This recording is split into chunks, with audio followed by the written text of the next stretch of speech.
placer tener a Carlos Germano en línea. Carlos, ¿cómo va? Buen día. Hola Gustavo, ¿cómo va? Hola Raúl, ¿cómo le va? Mi Buenos días. amigo, ¿cómo va Muy eso? bien, muy bien. Acá estamos. Carlos, a ver, después de los cimbronazos de la novela del balcón, ¿no? Que evidentemente nos enfocó muchísimo hacia esa problemática, parecen, bueno, las cosas ir acomodándose un poco en ese sentido.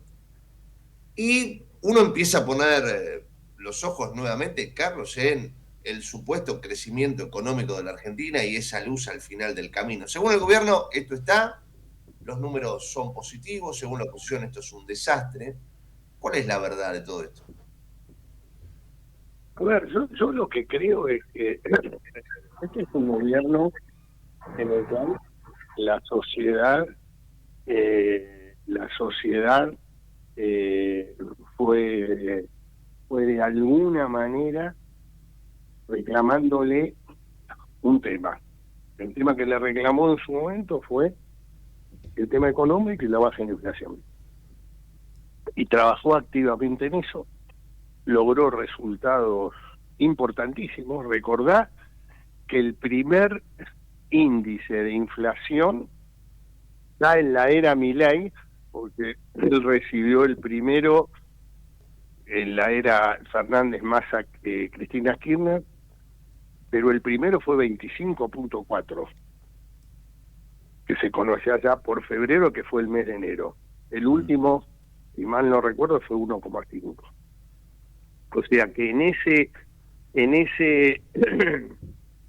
en esa preocupación ciudadana, el presidente aprobó sin ningún tipo de inconveniente.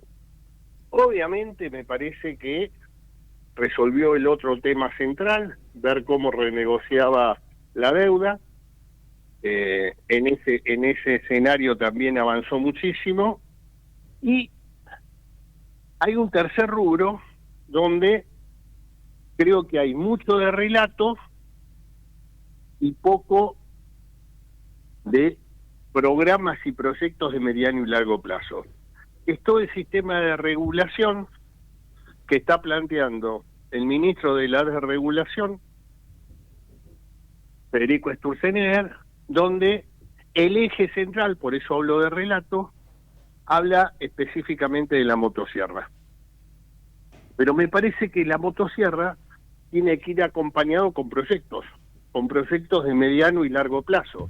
Entonces, por ejemplo, dos ejemplos te doy. Trabajaron mucho con el tema del registro automotor, donde pusieron nada más que el foco en la corrupción o en la poca transparencia o en la política y demás. Que vamos a hacer una gran revolución en todo este sistema y hoy, por ejemplo, vas a comprar un coche que creció el 94% en las ventas de año a año y no tenés chapa patentes. Digo, no hay ninguna planificación, digamos, solamente es motosierra y solamente es el mismo relato histórico de que los registros automotor estaban, era una caja de la política, sin pensar en la seguridad jurídica, etcétera, etcétera, etcétera. Tema INTA, el segundo ejemplo. Hay que trabajar en el INTA, que el INTA está lleno de ñoquis, que el INTA necesita un ayornamiento seguro, sin ningún tipo de plan. Obviamente todo el mundo vinculado a lo agrícola ganadero, es decir, al campo argentino, dijeron, no, es verdad que el INTA puede tener una reforma, pero ¿qué tipo de reforma queremos? No podemos decir nada más, usemos la motosierra. Bueno, en estos dos ejemplos yo te diría, Gustavo, que de alguna manera empieza a este gobierno faltarle la, la pata de mirar el proyecto de mediano y largo plazo hacia qué desarrollo queremos de la Argentina. Vos sabés, Carlos. Obviamente, Sí, sí, perdón, sí. perdón, Raúl, Sí, sí, sí. obviamente creo que está recién, ahí es un camino, pero creo que menos relato y más planificación de mediano y largo plazo. Carlos, ¿cómo te va, Raúl? Perdón que te interrumpí. ¿Qué hace Raúl? No, por favor. Vos sabés que dentro de esas críticas y dentro de estas cuestiones que estás hablando, algunos ya empiezan o ven o notan que puede empezar a ser tiempo de pasarle algunas facturas. Al principio del gobierno de Milei se hablaba inclusive también de lo que muchos denominan los ravioles, ¿viste? Los sectores donde deben llenarse de funcionarios que todavía, inclusive hoy muchos, siguen siendo funcionarios habiendo sido justamente funcionarios del gobierno anterior, como que no han metido la cuchara por ahí y que han pasado la motosierra por encima de manera superficial y hasta casi en algún punto para mostrar la motosierra más que ver si la motosierra había que pasarla o no.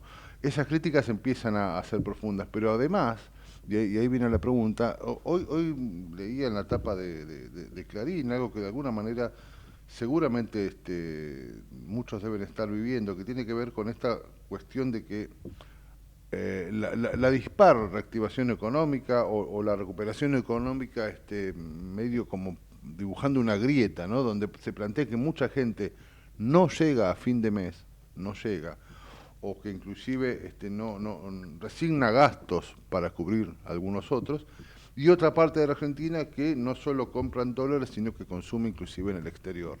¿Eso es motosierra? ¿Eso es disparidad? ¿Eso a qué obedece? Porque también hay una economía que, si bien se recupera, no pareciera que empezara a derramar bondades en la misma parte de la población que viene sufriendo hace mucho, ¿no?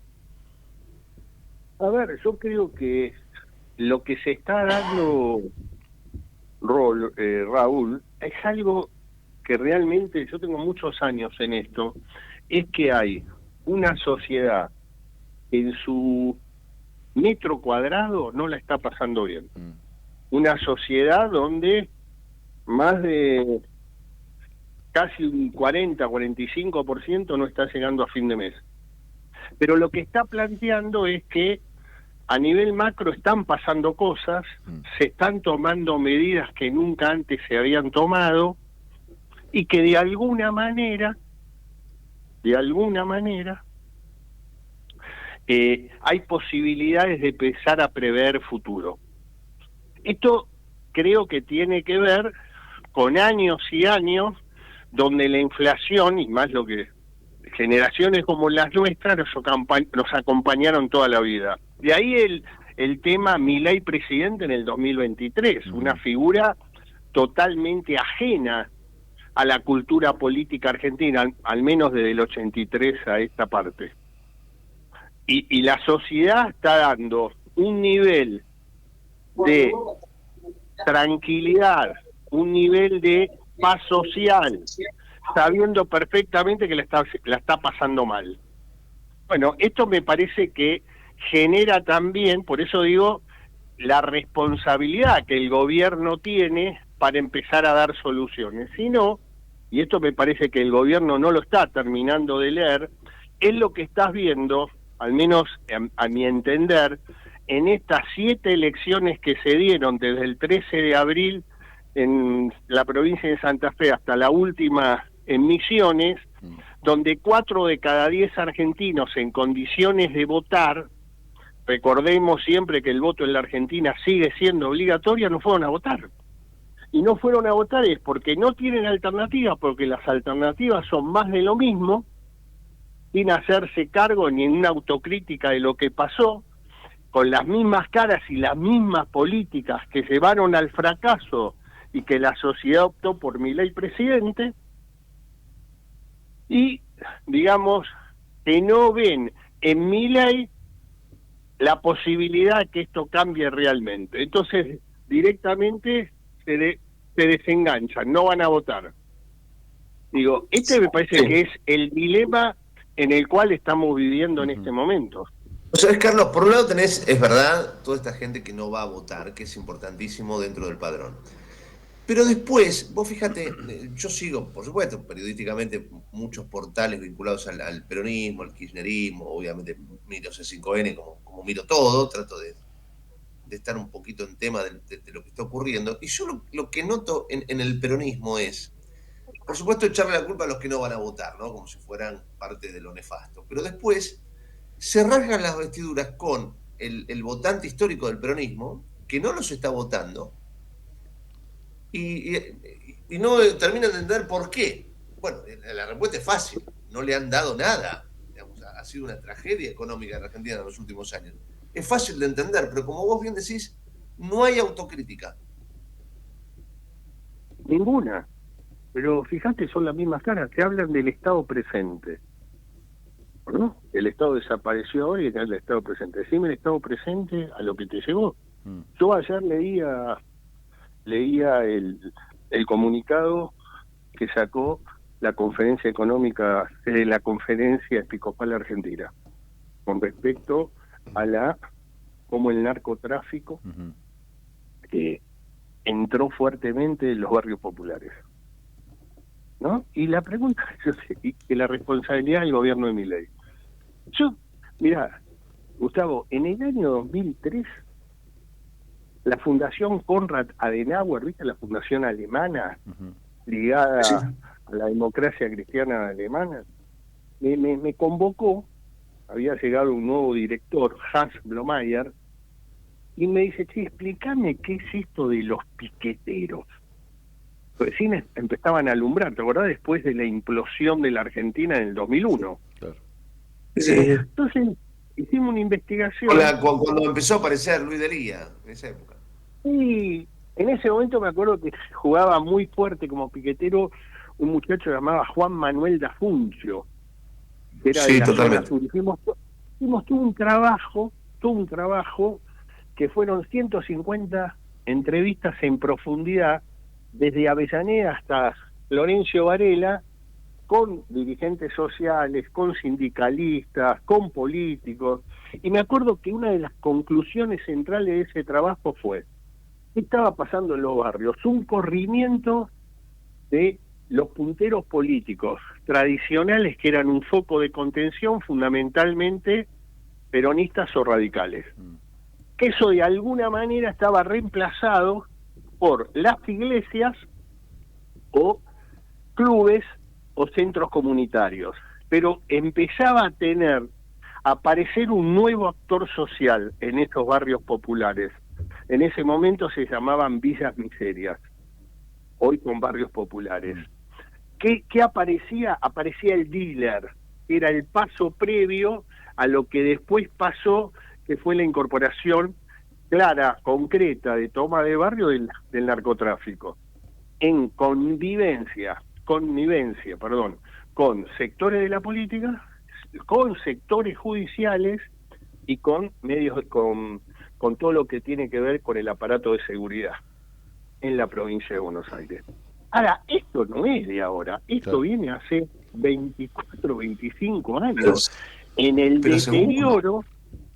¿Cómo? Pero que seguro, y te diría que más todavía. Yo empecé a trabajar en el 93 en el canal, y en el 90 hago periodismo, recorro los barrios. Ya el tema narco ya viene de hace mucho. Digo, me parece que estos temas son temas en el cual el Estado presente no dio ninguna respuesta, al contrario, ahondó todas las respuestas. Esto es lo que... Vos fíjate, en el tema como pastilla, ¿no? En el tema de femicidios y demás, sacaron la Secretaría de la Mujer y qué sé yo, esto que el otro, han bajado los femicidios. No te estoy diciendo que lo han solucionado el problema, porque no. Pero digo, no ha cambiado la realidad. No, pero por eso te estoy diciendo, o sea, me parece que indudablemente lo que se debe claramente toda la política. Vos fíjate que estamos nada más, Cristina sí, Cristina no, hoy cómo cierran las listas, si el PRO arregla con la Libertad Avanza. Está bien, es un año electoral y es lógico que pasa acá y en cualquier lugar del mundo. Lo que sí me parece que toda la dirigencia política, fundamentalmente opositora, tanto peronista como no peronista, necesitan claramente hacer un análisis introspectivo, qué pasó y hacia dónde vamos, y por qué la sociedad directamente nos dejó de lado. Fíjate, partidos tradicionales como el radicalismo, lo que pasó en la ciudad de Buenos Aires, no llegaron al 3% de los votos. Un partido histórico que en la ciudad de Buenos Aires siempre tuvo una gran participación, debe ser de la primera vez que el radicalismo no tiene representación institucional como partido en la legislatura porteña. Digamos, situaciones de este tipo, te das cuenta que el cambio de magnitud que hay, pero claro, si es la política, fíjate en el medio de lo que estamos viviendo, lo que pasó ayer en la legislatura bonaerense. Sí, a eso iba, ¿no? Cuando uno le reclama a la oposición una autocrítica y un cambio de apellidos, o por lo menos la posibilidad de que la gente vea algo renovado, algo mejor o algo con vistas al futuro, en el medio de eso ya nos pasó con ficha limpia, ahora lo que hacen es votar indefinidamente, la reelección indefinida de los legisladores en la provincia de Buenos Aires. Digo, ante eso uno empieza a entender por qué ese 40% que no vota posiblemente un día sea el 60%, ¿no? Pero exactamente, Raúl, esto lamentablemente es esto, ¿viste? Y no pasa solamente acá, es a nivel mundial. Acá, digamos, uno lo está viviendo ahora para como un año electoral, se magnifica mucho más y con un hecho extraordinario de que una expresidenta de los argentinos, 2 veces votada como presidenta y una como vicepresidenta, terminó detenida, terminó prisa. Digo, son tipo de situaciones en el cual, viste, lamentablemente, digamos, ves este grado de ruptura cada vez más pronunciada entre la sociedad y la dirigencia, ¿no? Y ahora, por supuesto, seguimos en este tema, ¿no? Que tiene que ver con lo que todos deseamos, en definitiva, que este gobierno le vaya bien, no porque uno ni sea de derecha ni nada, simplemente porque estamos en este barco y evidentemente deseamos por el futuro de nuestros hijos y nietos que esto alguna vez se encamine. En este marco, el contexto internacional, ahora aparentemente, gracias a Dios, se estaría solucionando el conflicto entre Israel y Irán, pero todo esto deja secuelas que el presidente está muy jugado, ¿no? Hacia un lado. Esto nos favorece, no nos ayuda, empeora el cuadro, ¿cómo lo ves? A ver, yo lo que creo es que el presidente no se movió de lo que vino diciendo en la campaña, ¿no? O sea, él dijo, mi alineamiento absoluto a Estados Unidos e Israel. Esto creo que es una realidad. Obviamente, me parece que acá hay un grado de grandilocuencia, pero es la propia personalidad de él que todavía lo de mi amigo Bibi por el premier israelí, digamos, como que necesita tener esa exteriorización que siempre lo hace el presidente. A mí me parece que creo que Argentina siempre tuvo una política exterior muy, digamos, de bandazo, ¿no? O sea, desde la Segunda Guerra Mundial hacia adelante. Y yo creo que acá, digamos, definió claramente hacia dónde quiere apuntar y qué es lo que quiere hacer. El tiempo dirá cómo funciona esto, pero a mí me parece que lo que sí veo importante es que Argentina defina claramente dónde está parado. O sea, fundamental, con el tema de la región, o sea, con el tema Venezuela, tomó decisiones muy claras, ¿no? O sea, no hubo ambigüedades. Y en esa línea me parece que se alineó claramente con todo lo que Occidente está haciendo lo mismo, nada más que, bueno, lo que puede hacer, vos fijate las declaraciones del canciller alemán. Israel está haciendo el trabajo sucio que hay que hacer. El tema acá está en que Argentina tiene un presidente, aparte, muy, digamos, que exterioriza todo y obviamente también queda la llaga abierta todavía, ese dolor terrible de lo que fue el 92 y el 94. La embajada y la AMIA. Y también, digamos, habría que mirarlo también un poco más en profundidad, porque no es solamente que el Hezbollah vino, bueno, creo que esto nunca se profundizó claramente, pero nosotros terminamos en una investigación judicial donde Irán era el máximo responsable a querer hacer un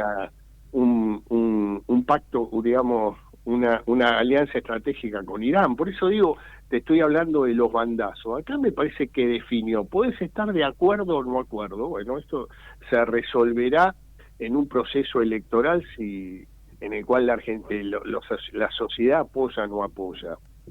entre tantos temas, ¿no? Pero digo, en ese escenario yo veo coherencia por parte del gobierno. Dentro de esta coherencia, Carlos, y justamente dentro de lo que vos estás planteando, justamente de los bandazos del arco político argentino, ¿no? Como vos bien decís, es un buen ejemplo eso de culpar a Irán de una cosa y después el mismo país hace o intenta un pacto con Irán. Es una locura casi esquizofrénica. No plantea la posibilidad, yo creo que o no la están viendo, o no saben qué hacer, o no saben cómo aparecer, o no tienen la capacidad para hacerlo. La posibilidad concreta de, como hemos dicho más de una vez, aquellos políticos que están tal vez caminando por la ancha avenida del medio, que muy posiblemente estén de acuerdo con la realidad económica, pero no de acuerdo con algunas cuestiones políticas, que no son tan de derecha ni tan de izquierda. Ese centro argentino, grande, ancho, pero claro, sin representantes. ¿Qué pasa con esa franja que es fuerte y sin embargo no tiene representatividad, o por lo menos o no la ven o no saben cómo meterse en la política, porque claramente, bueno, somos justamente extremistas, ¿no? Raúl, desde el año 2013, cuando Sergio Massa, enfrentado abiertamente con el kirchnerismo, planteó la ancha avenida del medio, después en el 2015, siempre fracasó ese centro, esa ancha medida del medio. Ahora, no sé, ahora están empezando a hablar de la tercera vía. Sí. Porque normalmente la sociedad argentina se polariza. Y se polariza claramente, como vino pasando desde esos años hasta la fecha. Y yo creo que esta es una elección de polarización. No hay espacios, porque no hay propuestas claras para decir dónde estoy parado, qué es lo que quiero, hacia dónde voy. Y me parece que en esto jugaron fuertemente el gobierno con su estrategia de kirchnerismo libertad, y hoy el peronismo, en lo que dijo Sergio Massa en el Zoom con sus dirigentes el domingo. O sea, es peronismo o mileísmo. O sea, tenemos que volver, basta de Unión por la Patria, basta de Frente de Todos, es peronismo. O sea que hace la misma estrategia que viene planteando La Libertad Avanza. O sea, es muy difícil romper esa polarización en medio de un escenario electoral que ya empezó. Sin duda, sin duda. Yo creo que no hay espacios. Después, estoy hablando en lo nacional. En lo provincial, obviamente, surgen las posibilidades de armar, digamos, proyectos que tengan que ver más con la provincia, más con lo vecinal. Claro. Por ejemplo, puede tomar vuelo en la segunda sección electoral, con su epicentro central es San Nicolás, Zárate, Pergamino, con esta propuesta de esa extinción de los dirigentes de San Nicolás, los hermanos Pasaglia, de armar una propuesta seccional. Sí puede tener, digamos, visos de competitividad en la elección del próximo 7 de septiembre en esa segunda sección electoral. Pero digo, en lo nacional me parece, yo no veo hoy espacios,